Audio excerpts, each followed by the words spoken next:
समितेभ्यः मंगलम भगवान वीरो मंगलम गौतमो गणी मंगलम कुंदकुंदान्यो जैन धर्मोस्तु मंगलम सर्वमंगल मांगल्यम सर्वकल्याणकारकम प्रधानम सर्वधर्माणां जैनम जयतु शासनम जैनम जयतु शासनम।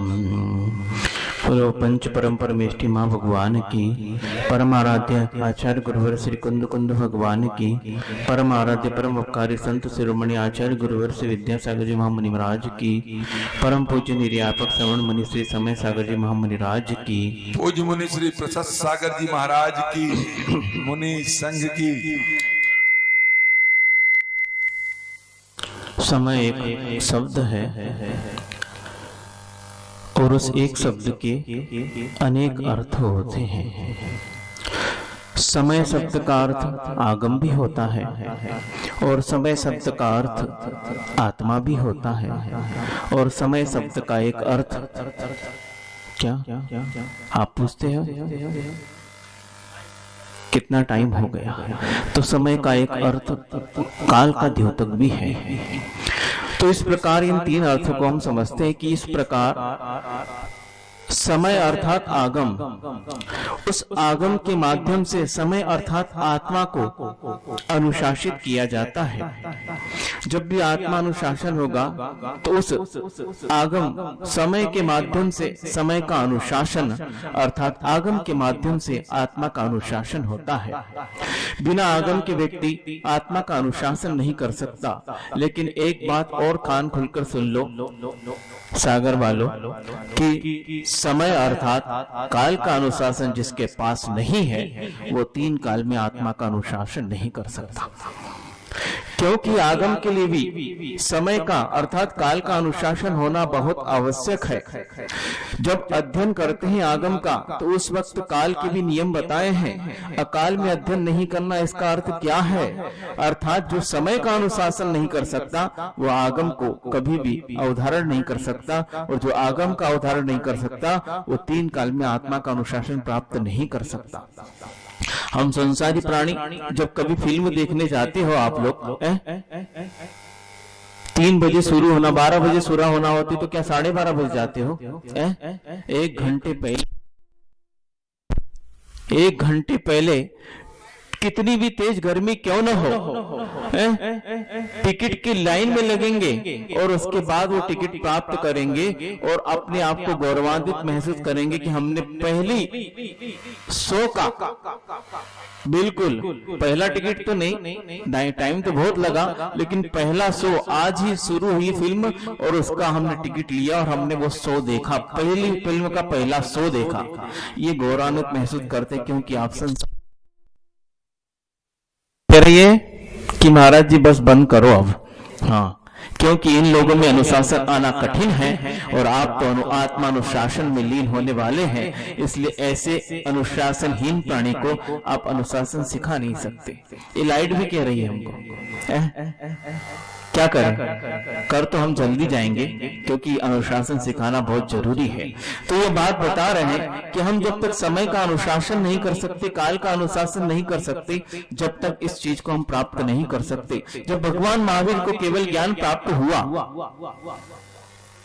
बहुत लाउड हो रहा है, जब भगवान महावीर को केवल ज्ञान प्राप्त हुआ तब 66 दिन तक उनकी द्रव्य धनी नहीं गिरी। पूरे तीन लोक में तो नहीं, लेकिन फिर भी इंद्र देवलोक में तहलका मच गया और मनुष्य लोग भी आकुल व्याकुल हो गए। उनके सम्मोहन में जाकर दर्शन करके बार बार निवेदन करने लगे, लेकिन भगवान नहीं सुन रहे थे, क्योंकि ये जान रहे थे ये प्राणी अभी भी काल के अनुशासन में नहीं है, समय के अनुशासन में नहीं है, इनको आत्मानुशासन हम सिखा नहीं सकते। वहां तो निवेदन किया जा रहा था कि भगवान सुनाइए, और यहाँ निवेदन करते हैं सुनने को आइए। इसी का नाम चतुर्थ काल और पंचम काल तो नहीं है? चतुर्थ काल में निवेदन करना पड़ता था भगवान सुनाइए। बुरा नहीं मानना, मैं बता रहा हूं आज की स्थिति। और आज पंचम काल में ये निवेदन कर रहे हैं कि सुनने को आइए। यह वाणी इतनी सस्ती नहीं है, इसका हम प्रदर्शन नहीं और प्रचार प्रसार नहीं कर सकते। ये जिसके मन में संसार से ऊपर उठने के भाव थोड़े भी विद्यमान है और जिसमें भव्यत्व रूप गुण विद्यमान रहता है, वह व्यक्ति आकुल व्याकुल होकर इस वाणी को सुनने के लिए कितनी भी कठिनाई क्यों न हो, सारी कठिनाई पार करके भी आएगा और सुनेगा, क्योंकि यह धर्म देशना ऐसी है जो सम्यक दर्शन मिथ्यात्व अनंत कालीन मिथ्यात्व को समाप्त करके हमारे अंदर सम्यक्त्व को गुण को प्रभावित करती है। ऐसी ये वाणी होती है, इसलिए इसके लिए हम निवेदन नहीं कर सकते। और ये नहीं सोचिए कि महाराज जी का स्वाध्याय है, ये धर्मोपदेश एक स्वाध्याय का भेद है। लेकिन यदि मान लो वह यहाँ माइक पर नहीं भी बोल रहे हैं तो वह अपने कमरे में बैठकर स्वाध्याय कर रहे हैं, लेकिन आप लोग लाभान्वित हो जाए। कौन सी नदी है, क्यों ऐसी कौन सी नदी है जिसका यदि उपयोग आप नहीं करेंगे वो बहना छोड़ देगी? वो तो बहती है, दो किनारों के बीच बहती है, वो दो किनारे उसके संयम है, उस संयम के बीच वो बहती जाती है और कुछ भी नहीं कहती है, अपनी ध्वनि से बहती है। जिसको उपयोग लेना है लीजिए, जिसको नहीं लेना है मत लीजिए। हम तो अपने गंतव्य की ओर जा रहे हैं।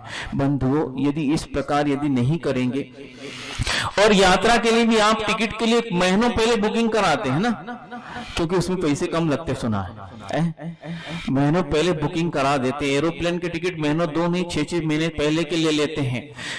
किस चीज के लिए हम इतनी परिश्रम करते हैं, लेकिन धर्म के क्षेत्र में हम अपने टाइम में यदि टाइम मिल रहा है तो निकाल कर आते हैं और थोड़ा बहुत ले जाते हैं। बंधु, उसके लिए टाइम मैनेजमेंट नहीं करना, इसके लिए तो टाइम अपने पास होना चाहिए। जब विद्यार्थी पढ़ाई के लिए,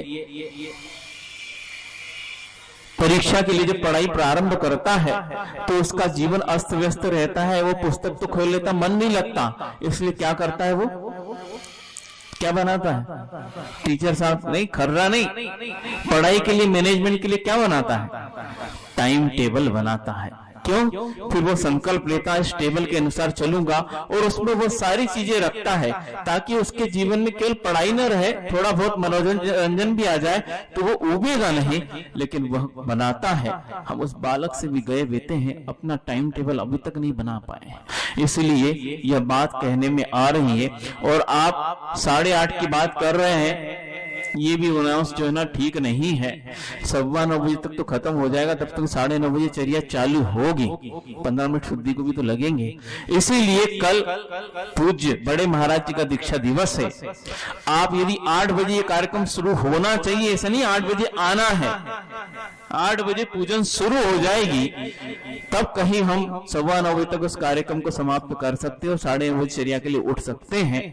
तो 8 बजे ये कार्यक्रम प्रारंभ होगा तो हम पूरे मुनिराज या स्टेज पर आएंगे, अन्यथा हम दीक्षा दिवस तो मनाते हैं और मना रहे। जिन मुनिराज का होता है वो केवल स्तुति को नहीं, वो तो अंतर मुहूर्त में, जीवन के प्रति समय में अंतर मुहूर्त में अपना दीक्षा दिवस मनाते हैं, क्योंकि अंतर मुहूर्त में वो अपने प्रमाद से ऊपर उठकर अप्रमत्त होते हैं। और प्रमाद में जो दोष लगे, भगवंत तस्य मिच्छा में दुक्कड़म, तो आचार्य कहते हैं वो मुनिराज पुनर्दीक्षित हो गए हैं और नवीन दीक्षा को प्रवेश कर लिए हैं। इस प्रकार व्याख्यान करते, इसलिए अंतर में दीक्षा दिवस मनता ही है। और उन मुनिराज का दीक्षा दिवस मनाने के लिए प्रति समय उनके गुणों का हम स्मरण करते हैं, चाहे परोक्ष हो चाहे प्रत्यक्ष हो, और उस प्रकार उनके गुणों का कीर्तन प्रति समय करते हैं और उनके चरणों में ही हम वास करते हैं, क्योंकि उनके साथ ही हमारा वास है। इसलिए हम तो मनाएंगे और धूमधाम से मनाएंगे, इस माइक की भी आवश्यकता नहीं है। लेकिन यदि आपको उनके गुणों की गहराई को और उनकी उदारता को और उनके संयम की विशेषता को सुनना है, तो टाइम के मैनेजमेंट के साथ, काल के अनुशासन के साथ आप आएंगे तो यहाँ व्याख्यान किया जाएगा, अन्यथा हम तो अच्छी तरह से मनाएंगे ही, आपकी भी आवश्यकता नहीं रहेगी। इसीलिए ये अनुशासन यदि कल दिखा तो वो कार्यक्रम होगा, नहीं तो आप जानिए और आपका काम जानिए। इसलिए 8 बजे शुरू होना चाहिए और अब 9:15 बज गए हैं, ये छूटने का टाइम हो गया। अहिंसा परमो धर्म की जय। बोधि समाधि परिणाम शुद्धि स्वात्मोपलब्धि शिव सौख्य सिद्धि चिंतामणिम चिंतित वस्तु दाने तम वंद मानस्य ममास्तु देवी। द्वादशांग जी वाणी माता की जय।